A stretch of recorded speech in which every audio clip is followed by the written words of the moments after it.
What's up, team? Welcome back to the kitchen. You know what that means. Oh yeah, time to get our feed on. We have teamed up with the lovely guys over at LovePork to bring you a quick, easy and super tasty pork recipe if you're busy.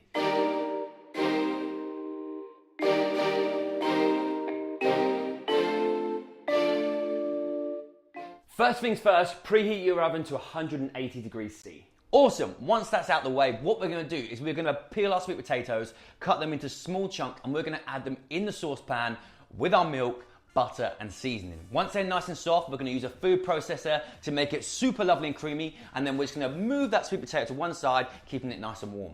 Sweet potato puree sorted, put it to one side. Now it's all about the rub for our medallions. What you're gonna need: food processor, your rosemary, your sage, your garlic cloves in there, and also some crusty bread. All I did was left the loaf out, let it dry out, break it down, add it in, blitz it together.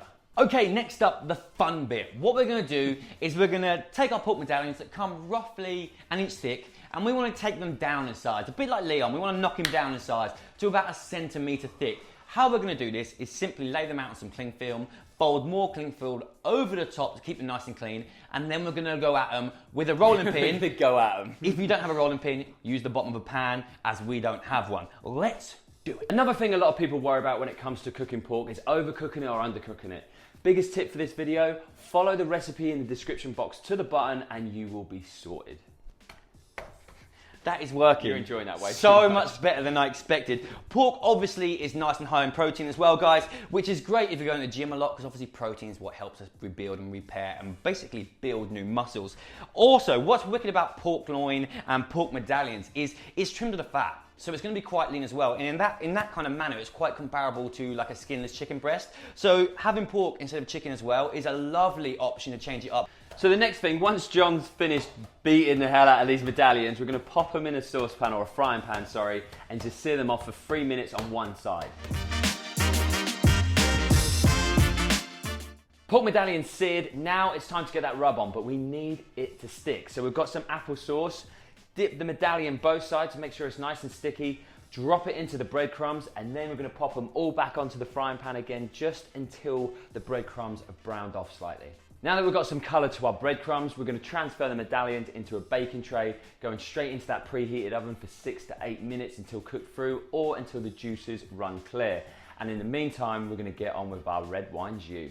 To the frying pan that you use to sear your medallions, all you've got to do is add a knob of butter, half a chicken stock cube, also 200 millilitres of water and 100 millilitres of red wine. Stir it down on a hot heat until it starts to reduce into a nice strong paste like jus. Once your pork medallions are done, take them out of the oven, leave them to rest while you wilt some spinach in the same frying pan as you made your red wine jus, and then serve it up. Well, mate, I think that you did a great job in presenting that. That smells amazing, and I can't wait to eat it, so hurry up. Yes. Okay, I'll be nice and quick. If you want more pork recipes, or you just want to know more about pork, head to our description box. There's a link in there that you can follow, and it'll take you straight over. But we're going to get out of your face very quickly. There's a knife and a fork. Let's eat, buddy. Yeah, where's my knife and fork? See you later, guys.